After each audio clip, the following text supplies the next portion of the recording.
Hello, everybody. Welcome to our session today. Thank you so much for joining us for In Search of Truth, hosted by the Wende Museum. My name is Gianna Machera, and I'm a junior at Culver City High School.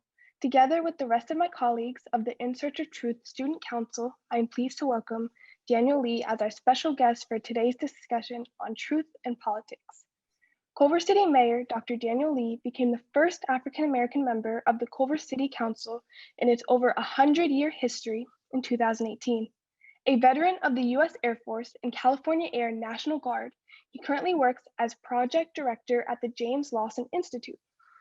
Daniel has a master's degree in social welfare from UCLA and is a doctoral candidate at USC. He currently serves on the board of directors for Move to Amend, the Backbone Campaign, Mockingbird Incubator, and the Clean Power Alliance. Born in Alabama and raised in Florida with frequent trips back home to visit family in Alabama, Daniel credits his grandmother, who participated with Dr. Martin Luther King Jr. in the Montgomery bus boycott, for his desire to be of service and for his own social justice perspective. He served on the Culver City Martin Luther King Celebration Committee for 7 years, planning its citywide celebration of the iconic civil rights leader. Much of Mr. Lee's local effort has been with youth. A filmmaker and actor, he has volunteered with El Rincon Elementary students in an artist and communication program for the past 17 years. He also developed a civil rights curriculum that he implemented at the Teen Center to increase young people's understanding of their country's history. Today's program will feature a 45-minute discussion with Daniel, moderated by Student Council member Meghana Holbe, followed with 15 minutes of Q&A moderated by Council member Natalie McDonald. We invite you to type your questions into the Q&A at the bottom of your Zoom screen at any point during the program. Please keep your questions as clear and concise as possible. Daniel Lee, it is a great pleasure to have you with us this afternoon. On behalf of the entire In Search of Truth Student Council, thank you so much for joining us. We also extend our thanks to Susan Horowitz and Rick Feldman for generously supporting discussion series at the Wende Museum. Meghana, over to you.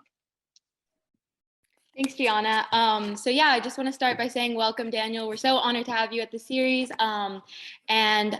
I know last month we had our magician, Kristen Lambert, and that this one is very, very different, but as we are getting to over 6 months of the program, we want to make sure we are incorporating a huge range of topics, and we're so glad to have you. And I wanted to start the program by referencing that you came to our first program, and since you came, we wanted to invite you back because you said many interesting things about your experience with truth and how you feel like truth plays a role in many of our institutions and with politics. So to ask our first question, I'm going to have Natalie ask. Yeah, thank you so much, Meghana. So Daniel, when you spoke at our inaugural In Search of Truth program back in January, you pointed to the relationship between truth, ideology, and epistemology. As mayor of Culver City, I was wondering how you've seen this relationship play out, and how might the interplay between truth, ideology, and epistemology at the local level shed light on the crisis of truth we're seeing at the national or even international level? Well, I feel like both at the local level, more the national level, and internationally, we're seeing governments become more totalitarian. And I believe when we spoke last time, we mentioned the 1619 Project, which is an effort to uncover the real history of slavery in this country. I think it's a really good example of truth versus ideology to start.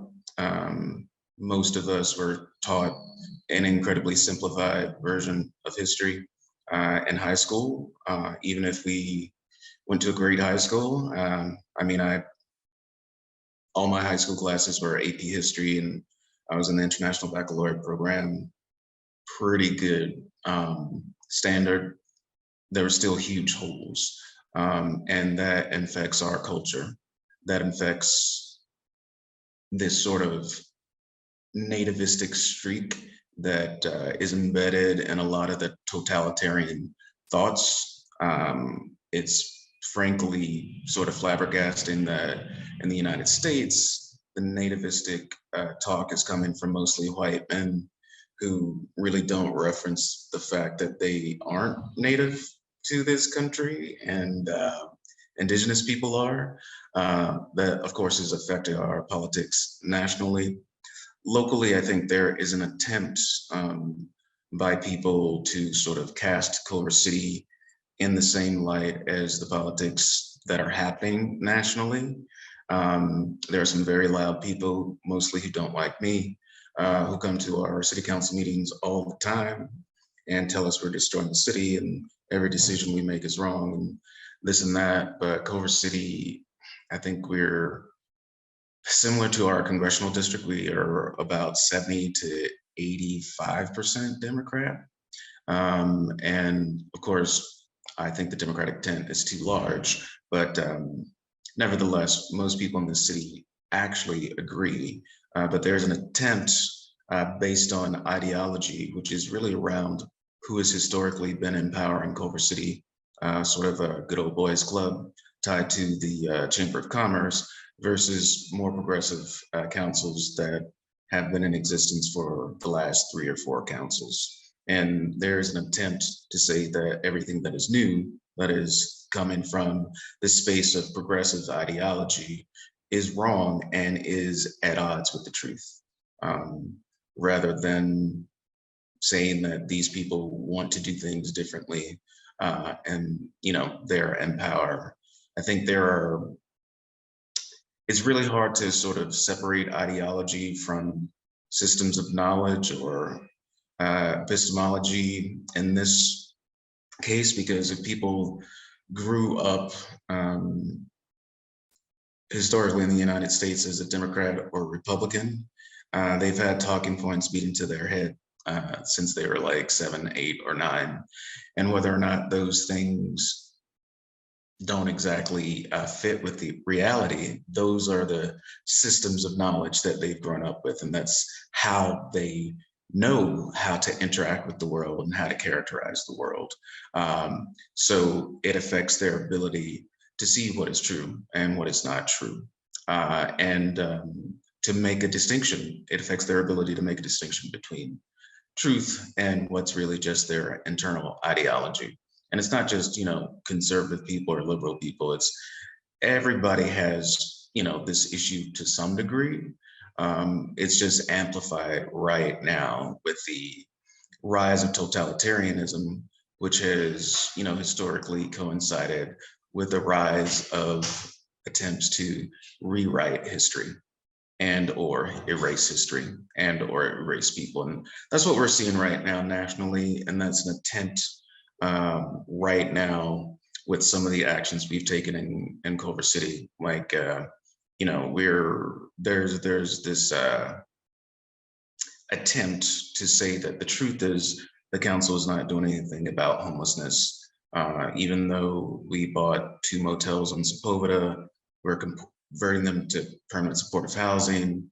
There's a local church that volunteered to build 95 units on their area. We've housed a lot of people in motels on Sepulveda since the start of the pandemic, and we've been trying to work with other jurisdictions to get people housed as quickly as possible. Yet, in the eyes of some people who regularly come to the meetings and try to use public comment as a means through which they shape reality, we're not doing anything. And you can say the same thing about the bus and bike lanes that we installed downtown. There's an attempt to say that they've made traffic so much worse and nobody's using them and this and that. And, every time, like, I don't own a car. I haven't owned a car for over a decade. But every time I walk downtown, I see someone in the bike lane. Every time, I'm super happy that we have the bus lane when I need to take the bus to the train station because it's much faster. And if we really want to tackle climate change, we've got to tackle it in every facet. But if you listen to some people, the bus and bike lanes are failures, and they're just causing more traffic and more car accidents. None of that is really verifiable, and most people who are saying that don't really use any hard data to really back up what they believe is true. So we see it in a lot of different places locally, and a lot of it a lot of people are unconscious to the ideology that they are really soaked in and the systems of knowledge that really prevent them from really grasping what is actually true. Yeah, that I definitely agree with a lot of things that you said, especially the part like that you say about government being more totalitarian. Oh gosh, big words. And I think this connects really well with Emma's question, because a lot of people go into government and politics for public service reasons, but there's also this aspect of power. And with needing to gain power, a lot of people in politics compromise the truth, they compromise their values. So I think Emma has a good question going into this. Yeah, I'm so curious. So the question that started us off really beautifully intertwined thoughts about the national crisis of truth with a more local crisis of truth. And my question really gets into the heart of a personal crisis of truth. When I was younger, I really wanted to be a politician, but then kind of went through this phase of being quite cynical about politics and feeling like people are, they have to put aside their beliefs for pragmatic purposes.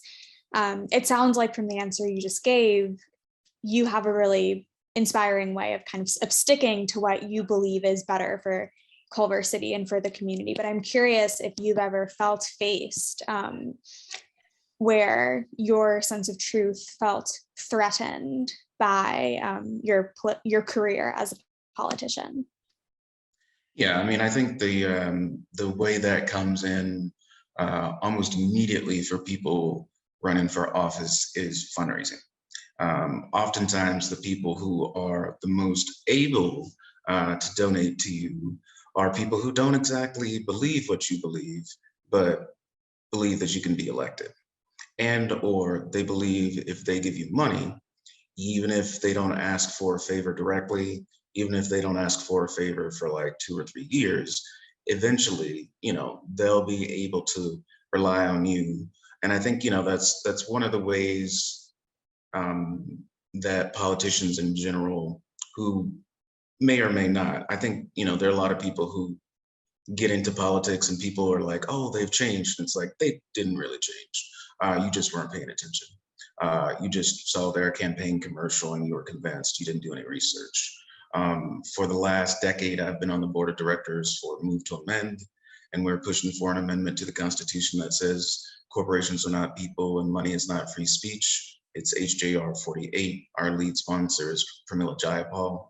And the overall goal is not just to get money out of politics, but to get corporate power out of the United States government. And I don't want to go too much into that, but money in politics is a very easy way to show people that people who might have good aims can be easily corrupted and steered away from the truth because of money. But what we don't talk about is corporations claiming free speech rights and using that to label things organic when they're not organic at all, or even, low fat or diet when there's a whole lot of sugar in it. And to use things like protections against unlawful search and seizure so that they can actually be tipped off before they're inspected, and they can basically throw all the dirty stuff away if they're in a manufacturing industry. There are a lot of different ways that corporate power beyond money in politics actually affects what is true and what American consumers see. But I mean, from a deeper perspective, there's also the systems of knowledge that exist within the Democratic Party and the Republican Party. Frankly, in California, if you want to move up and have power in the Democratic Party, you sort of have to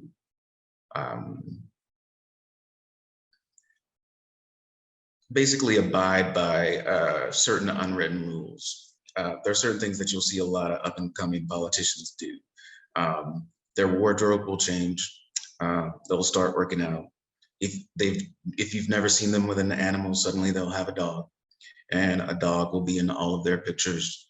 People don't talk about it as much, but they will hire someone to write their tweets which a lot of LA politicians do, but a lot of people do before they run so they can amass a following. And a lot of what they post about on their social media are things that they don't really know about, but which are popular. You can tell which politicians do this just by asking them questions in person based on what they've tweeted or posted on Facebook or posted on Instagram. So there's a lot of really jockeying. I don't like to use the word woke that much because I think it's just, well, I'm trying to find a different way to say this, but it's bullshit. What most people call woke is actually just the truth. And I think, calling it woke is a way to assign it to a certain type of ideology. To say, oh, these people just want things to change in this way because they're woke, not because we live in a white supremacist society that is inherently sexist, misogynistic, homophobic, and heteronormative. That's just the truth. I 100% agree. And I'm glad that you framed it like that, because a lot of people, I think woke is overused currently. And that is a good way to frame the misuse of that word. I did want to go back to what you said in your answer earlier, because it connects really well with Lexi's question about the influence of corporate money in politics. And I think there needs to be a lot more transparency, and you've done a lot of work with that. So I'm going to pass it off to Lexi. Thank you. So as you were stating before, and in an article from the In These Times newspaper, author Paige Omek stated that one of the central inspirations for your seeking of a higher office is to tackle the destructive influence of corporate money and corporations on politics. So just to basically clarify and continue pushing this idea a little further, could you just explain to everyone here why it's so dangerous to our democracy to have corporations controlling the ballot, and what you recommend that we do to help project our voices and work towards continuing to strengthen the democracy that we live in? Well, yeah, like I said, when I usually talk about like the influence of money in politics or corporate power, most people just think campaign donations, but it goes a whole lot deeper than that. And there are reasons that things that are very, very obvious don't get done, and it's a combination of direct donations, lobbying, and then corporations actually writing laws. The American Legislative Exchange Council, or ALEC, is actually a corporate think tank which has popped up in the news 3 or 4 times over the last 10 years, but they've been around for a while. And it basically groups of corporations write legislation and they give it to state legislators. And oftentimes the state legislators don't even take off like the ALEC logo and just submit that legislation directly in state houses across the country. The Center for Media and Democracy has a lot of good insight on ALEC, and really, I think they work to identify ALEC members in state houses across the country. But ALEC does that on the state level. That happens on the federal level too. And it happens around the country in really untraceable, indirect ways. The reason that we don't have single payer healthcare in this country is because of insurance companies, and insurance companies paying people to hold up legislation. There are a number of people in California who say they're all for single payer. Some of them I may or may not have run against recently, but they also take hundreds of thousands of dollars from insurance companies. And when they sign on to legislation that is incredibly obvious, most industrialized countries in the world have a single payer healthcare system. It's ludicrous to go bankrupt or into debt because you get sick in most places around the world. Industrialized, not as industrialized, but in the United States, it's common. And it's common because of the influence of corporate power. Similarly, we're not doing everything we need to do to address the climate crisis. And the reason we aren't is because, you know, a lot of our largest and most powerful politicians are taking oil money and coal money.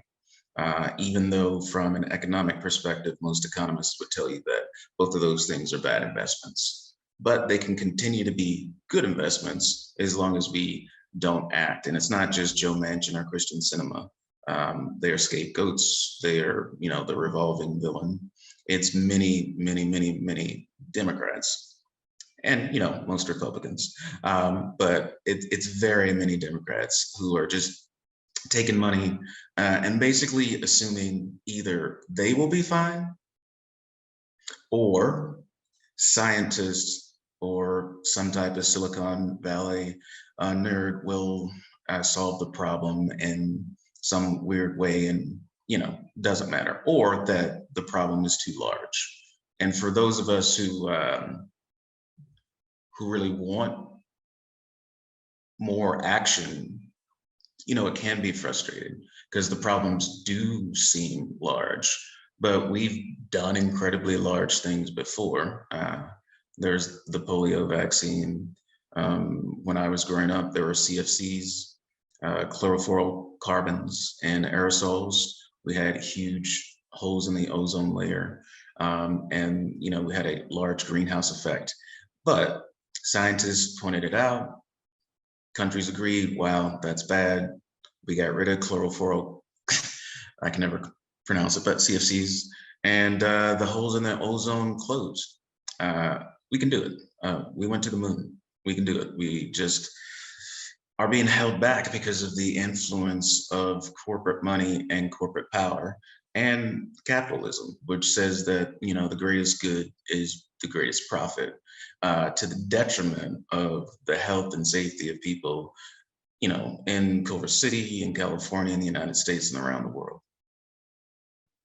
I feel like you definitely hit the nail on the head with saying that when people think of the influence of money on politics, we think of campaign donations, because a lot of the things you just said, I wasn't even aware of. And if we're going to talk about transparency in politics, I think this also moves over to acknowledge, and if we're going to talk about strengthening our democracy, we have to acknowledge institutionalized oppression, a lot of the things that you mentioned, and talk about how we can transform the way government operates if we're in a society that's like a white supremacist society, a sexist society. How do we change the way government operates? And I think Ashla has a good question about this and structural problems in general. Yeah, thank you, Megan. So yeah, Daniel, we've expressed support for movements that identify structural problems in our institutions that are bigger than any one decision maker, such as the defunding of the Culver City Police Department.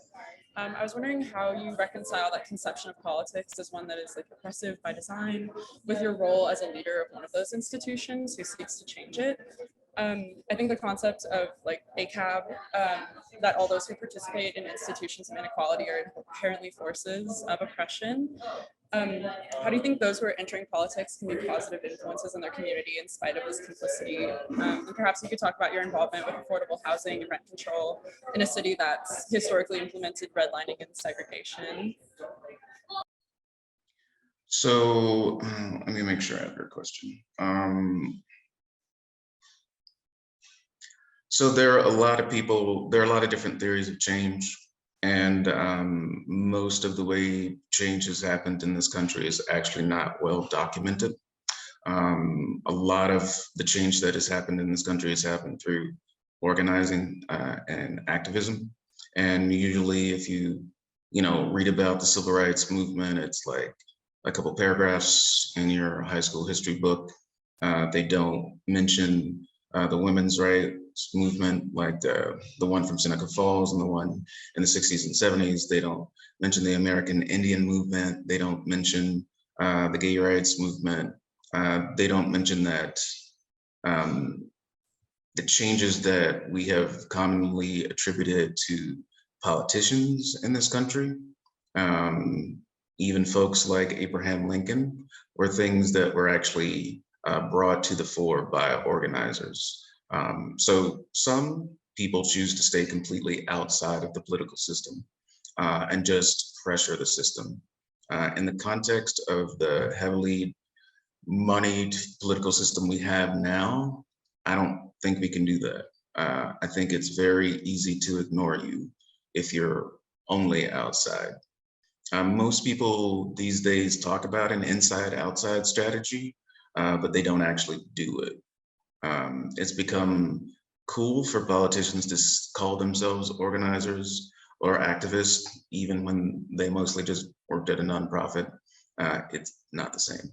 And a lot of the nonprofits that major politicians come from are as institutional as the institutions that they run for office for. So I, usually advocate for an inside-outside strategy because I believe that you need some people on the inside, to pull the lever, to say we do need rent control, to say we don't just need setbacks, we need to close down the Inglewood oil field, to really push. And frankly, there's been this perception in this country that the best thing to do is always compromise. I think that's idiotic.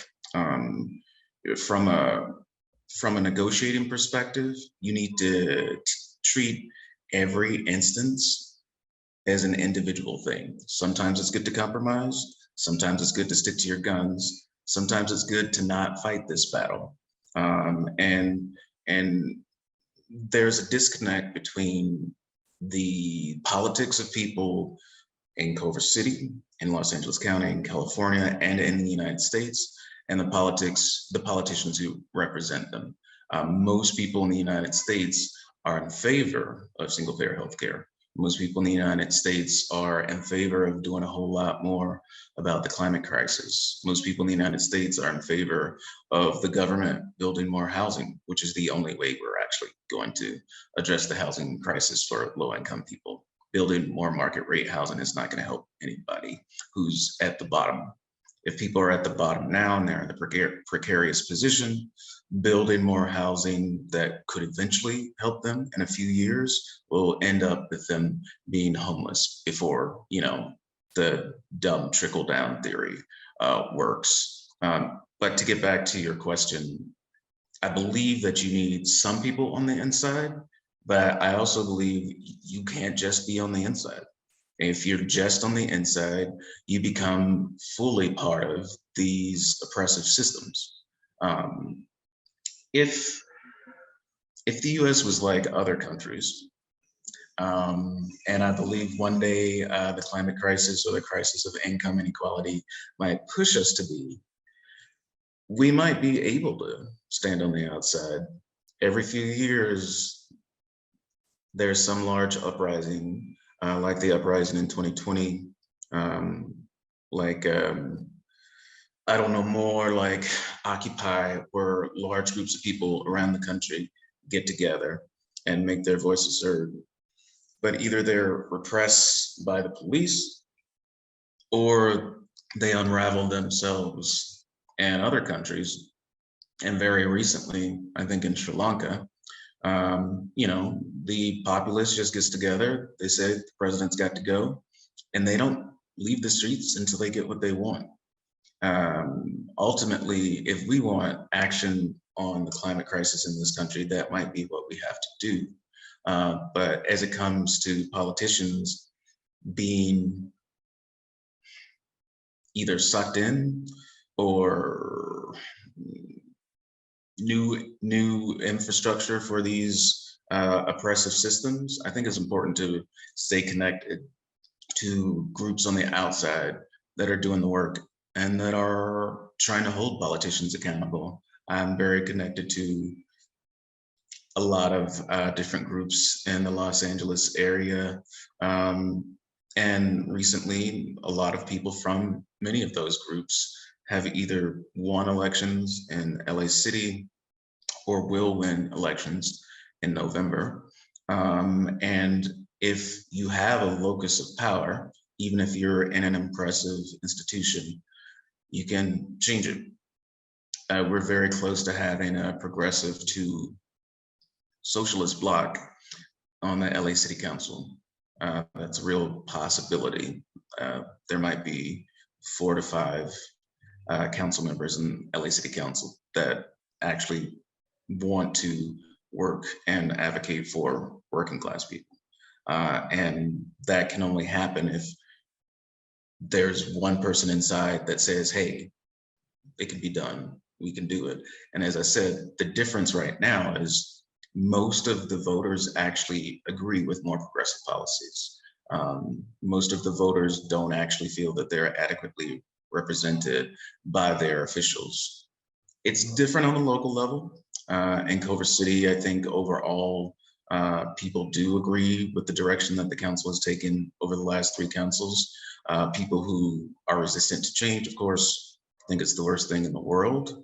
But if you have some people on the inside with people working in concert with people continuing to do the work on the outside, I think in the United States, at least, you can help transform institutions or get rid of them altogether, like the push to abolish ICE. One of the things that people bring up over and over again, and which is a good reminder, is ICE did not exist in the 90s. ICE, was a product of Islamophobia, 9/11, the war on terror. If it didn't exist, 2 decades ago, it can go back to not existing as well. Thank you for that answer. I think you touched on a lot of important things, but I wanted to expand on the insider-outsider strategy, because I think it's important to always critique the institutions that we're a part of or that we see. And you've called yourself a frequent critic of the Democratic Party who does not come from that insider system. In this program, we've talked a lot about the importance of critiquing our systems, institutions, education, and more as a means of seeking truth. Can you tell us a little bit about why you consider yourself a critic of the Democratic Party and why this is important to you as you operate within American politics? Sure. So, I think I might have mentioned this last time, but there have been a couple times where the Democrats in California have been in control in the Assembly, the state Senate, and the governorship. And the governor, at least 1 or 2 of those times, and most of the Assembly and the Senate said that they were completely in favor of single-payer healthcare. Governor Newsom even ran on that. And he said, we don't need to wait for the federal government. Democrats in California say a lot of things, and they celebrate very small incremental progress like it was transformative. And the crises that we have in California and in this country, specifically around income inequality and the climate crisis, demand much more strident action. And the Democrats are very, very, very bad at exercising power. A lot of people who are in favor of the inside-outside strategy, talking about speaking truth to power, I always say it's great to speak truth to power, but it's better to have power. And it's incredibly disappointing that every time the Democrats have power, whether that's on the California state level or nationally, they don't do anything with it. They don't help the people that got them elected. They keep things more or less the same as things progressively get worse. On the federal level, this is evidence in the fact that the federal minimum wage is still $7.25 per hour, which is crazy. It's, I think, $15.59 in California right now, but for California, that's crazy. There are a lot of people in the Democratic Party, as recently as 5 years ago, who thought working to raise the minimum wage to $15 an hour was too much. A lot of the Democrats, both here in California and nationally, see the party as more of a social club and a status symbol rather than a job that they were elected to do for the people that they supposedly represent. So I am a frequent critic of the Democratic Party because they are very bad at exercising power and they don't do what they say they want to. Yes, I agree. And I think the minimum wage thing is definitely something that needs to be changed pretty immediately. And I am curious how you developed a lot of your political beliefs based on your background and your experience. And Gianna has a question about that. Yes. In your biography, it's mentioned that you grew up in Florida and frequently visited Alabama, which are politically and socially radically different from Culver City. Do you ever find yourself referring back to your experiences growing up in these places to help make decisions for Culver City in hopes of like creating a similar or different environment? Not really. I mean, my family growing up wasn't really political. I didn't even find out my grandmother was part of the Montgomery bus boycott until a few years before she died. But there are, we weren't political, but my family is incredibly empathetic. You know, we're a very large Southern family. I was born in Opelika, Alabama, and I lived with my grandmother. Well, our family lived with my grandmother the first 7 years of my life because my mom had just left my dad. And it was more my grandmother's example and my mother's example of how to treat people that focused my political beliefs. My grandmother was the type of person, and she lived in the country. I would say a place, but it's not a place. It was in the middle of nowhere. It was between Union Springs, Alabama, and Tuskegee, Alabama. And both of those are towns of a whopping 7,000 to 8,000 people. So we lived away from there. Those were big metropolitan places compared to where we lived. But my grandmother knew everyone in our sort of rural area. You know, she had chickens and cornfields, and neighbors had cows and other neighbors had horses. She had pigs. It was that type of place. But she did a very good job of getting to know everyone in the area, and she would take care of everyone in the area. The people who were more elderly than her, she would check in on a few times a week to make sure they were eating, to make sure that they didn't need anyone to pick up prescriptions. She would visit people's children in jail or in prison if they weren't able to. She let people stay with her all the time. Similarly, once we moved to Florida, I have 2 older brothers and an older sister. Once we moved to Florida, and we moved there because, believe it or not, the educational system was better. But once we moved there, my mom did similar things, like inviting way too many of my cousins to come live with us so that they could take advantage of the better educational system in Florida, giving more impoverished families' children's rides to church, all sorts of things. And these things could be replicated in the actions that, you know, my aunt Gloria did, my aunt Corliss, my uncle Larry, many of my uncles. It was just sort of the modus operandi of my family. If someone is in need and we are able to help them, we help them. That's pretty much it. It's not a big moral thing. It's just what you do if you are a person who exists in this family. Larger influence for me and possibly my older brother is that we actually had an uncle, my Uncle Ken. He was paralyzed when he was 18 until he died when he was 32.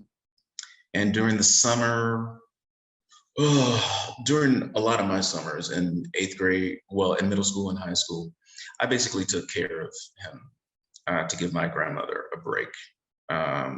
You know, meals, watching TV, watching movies, helping him into his wheelchair, going on walks. And it was not necessarily a responsibility of mine. It was just something that I did. In the same way, it was something that my brother did and many other people in my family. So it's just something that you do. It's just type of people that we have in my family. I'm so happy to hear about like all the empathy in your family. I think those stories are really important to hear, and the whole idea of if someone is in need and we are able to help them, you help them. I think that should be in every family, and that is something important to also bring into public service, just that genuineness. And although you did grow up in places where it was socially and politically right-leaning, compared to California, you have commented on California's lack of following through on their progressive ideals, and I wanted to give Hannah a chance to ask about that. Yeah, thanks, Meghana. Yeah, so as Meghana said, you've spoken before and written about the disconnect between California's progressive reputation and the actual laws and social standards that we have in place. I definitely want to emphasize kind of the separate spheres of laws and social aspects and kind of social laws that we face. But what are the dangers of taking this reputation as fact? And have you found that your colleagues, such as other California mayors or political candidates, have on these rose-colored glasses? Oh, definitely. And when it comes to policing in Culver City in particular, there were a number of colleagues who really didn't think there were issues with our local police. And, you know, residents of color, many of them at the high school, their testimonies really sort of opened their eyes. I think it's really dangerous for California to coast on its reputation because there are districts in California, particularly in Los Angeles County, which are some of the poorest districts in the country. And we are routinely the 5th to 7th largest economy in the world. We've had, I think, like a $69 or $70 billion surplus this year and a similarly large surplus last year. But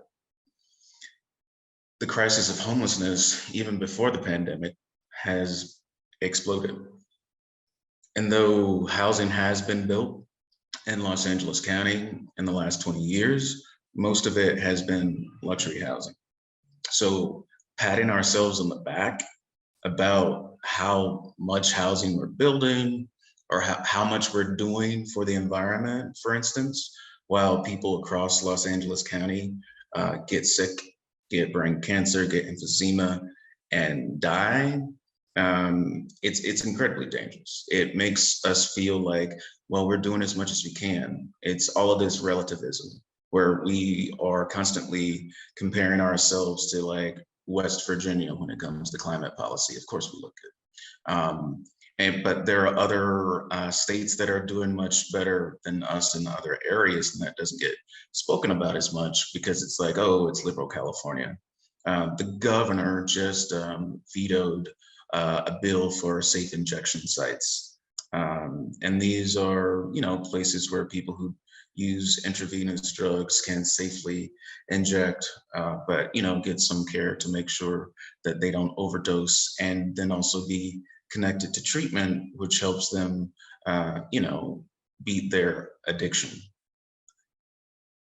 If California really was the California that has this really rosy progressive reputation, that would have passed and the governor would have happily signed it.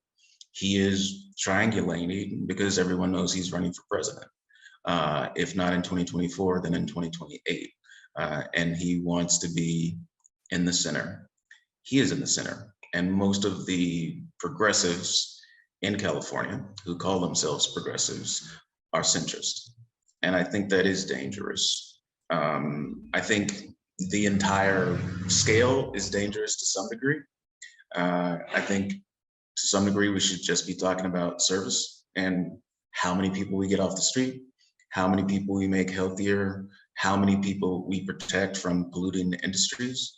And that should be our measure, not whether or not we're woke or middling compromisers or conservative. It should be, okay, what is the positive effect that we're actually having on the community? And I think when we coast just on our laurels, which we mostly get by comparing ourselves to states that, you know, are stuck in the 18th century, it really prevents us from pushing forward with the type of policy that we need to, that would help a much, much broader amount of people. 60% of the people in Los Angeles County are, I think, within 150 or 200% of the federal poverty line. And a great number of people across the country, I think it's about 40%, are, you know, very close to the poverty line. And that just shouldn't be. We have the money. We just have not been allocating it in the way that we should. And, you know, treating income inequality as the crisis that it is, because income inequality and the climate crisis will feed each other. We already have climate refugees. We're at the point where we might have permanent climate refugees. There are a number of people who are never moving back to New Orleans. There are a number of people who come to our southern border in Mexico who are never going back home. There are a number of islands that are underwater. Indonesia is moving cities so that they don't go underwater.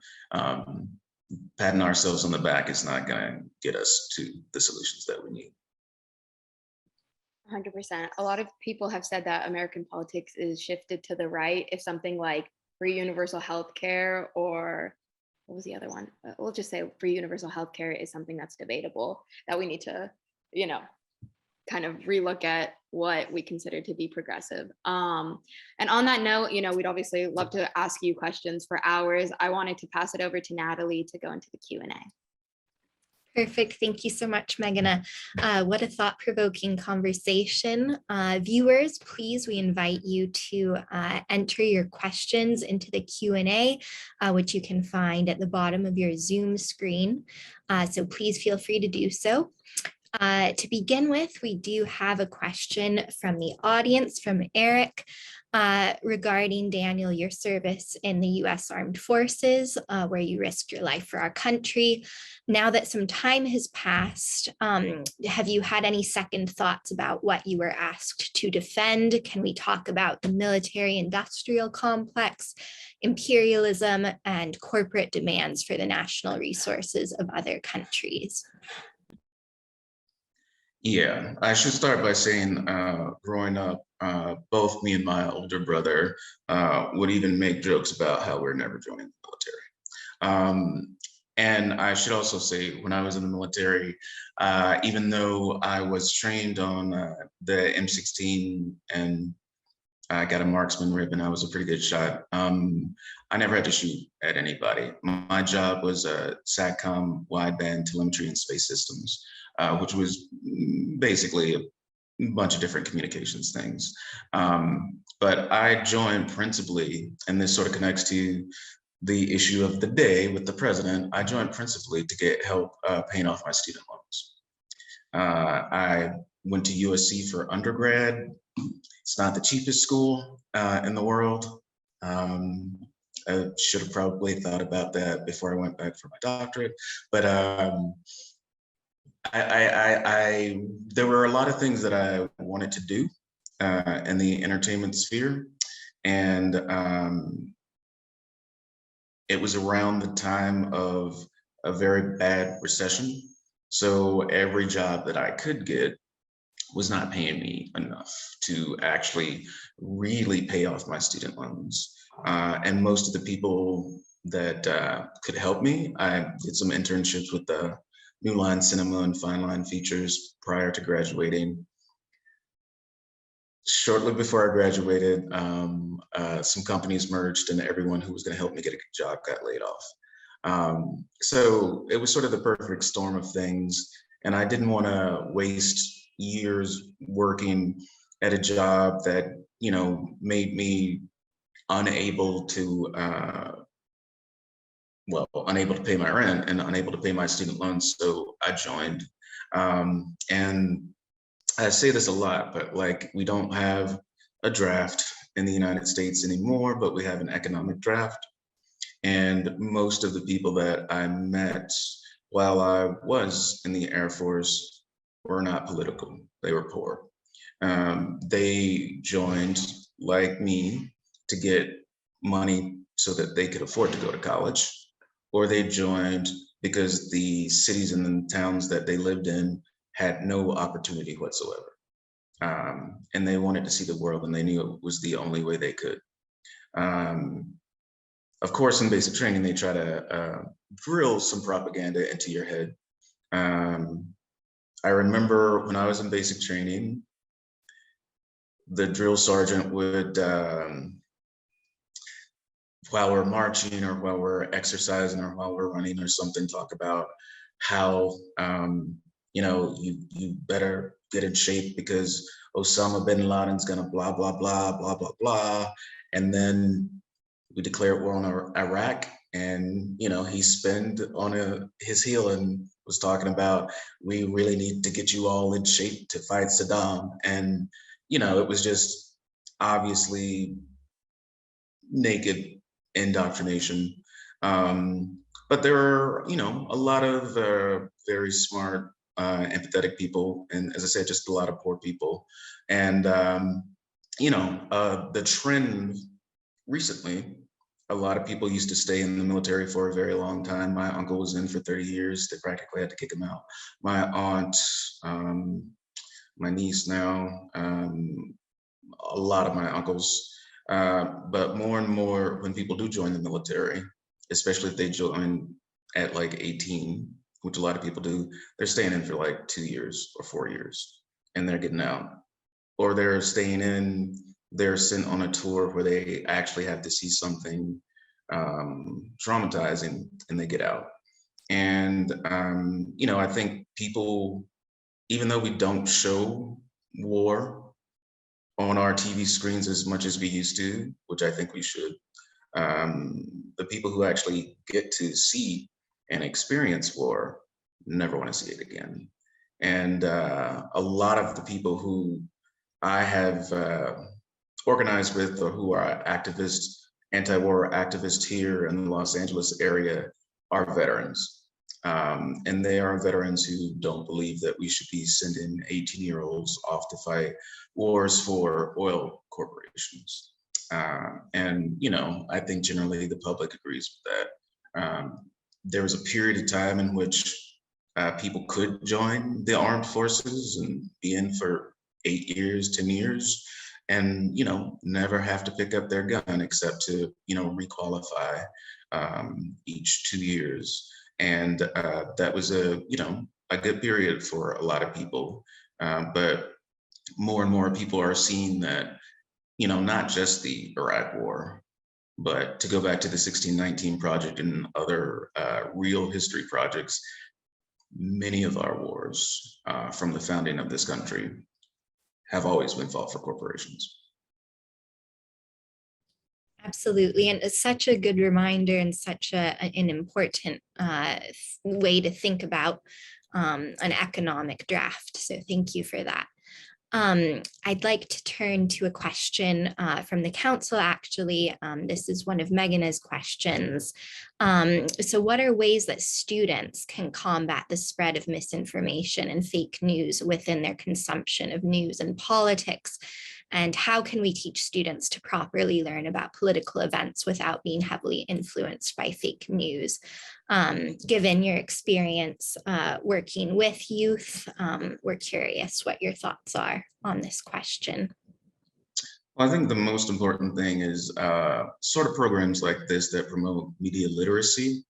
And I know that there are young people who do fall prey to some of the fake news, but I think overall, younger people who've grown up with technology are actually better at it than older people. I think there are a lot of people who are my age who are more likely to fall for the fake news than a lot of the young people I know. Because young people are just more literate with the new tools of social media and the like. We all get caught every now and then when someone posts something about someone dying or something that's unverified.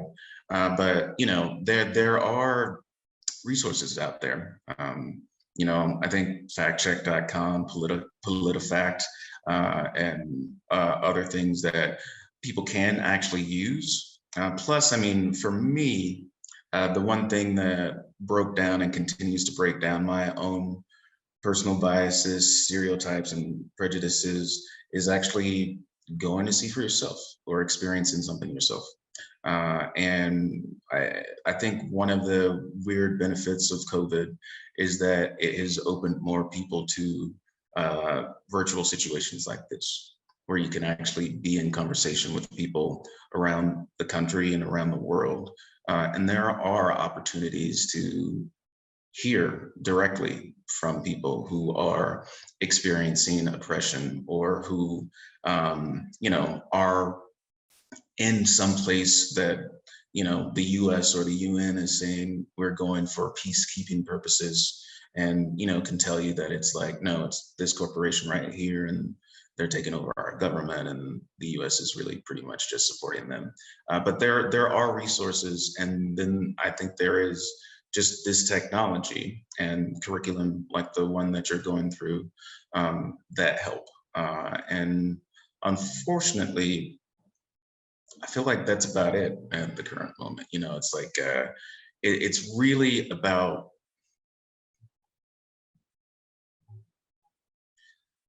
not exactly epistemology, but it's about the way in which people are taught to learn and to think. I feel like a lot of you did, but I went to schools where, in history, we didn't talk about history, we talked about each other as historians. In English class, we talked about each other as critics. That critical thinking, getting inculcated at a very young age is vital. And I think if it does, stick, people know how to scrutinize information. It's almost automatic. It becomes automatic at some point. I try to keep a straight face sometimes, because I walk into situations or I meet people, and sometimes their demeanor tells me everything I need to know about them, and that I do not want to see them again. But I do think those critical thinking skills are really the key to learn how to interact with information. And I do think programs like this help. Well, I think that brings our conversation for today full circle quite beautifully. So thank you so much to our viewers. Thank you so much to Mayor Daniel Lee for joining us today, for your wonderful presentation. So many important thoughts, so many good questions have come up over the past hour. So thank you so very much. I'd like to conclude our session today by mentioning that our next speaker is Enrique Martinez Celaya, a visual artist, author, philosopher, and scientist, who will be speaking about truth and art on Wednesday, September 28th. And it is actually at 5 p.m. So viewers, if you plan to join us, a heads up that usually our Truth in Search of Truth conversations are at 4 p.m. Next month's is at 5 p.m. So please join us for our conversation on truth and art next month. Thank you again to Mayor Daniel Lee for such a wonderful conversation about truth and politics today. And thank you for joining us.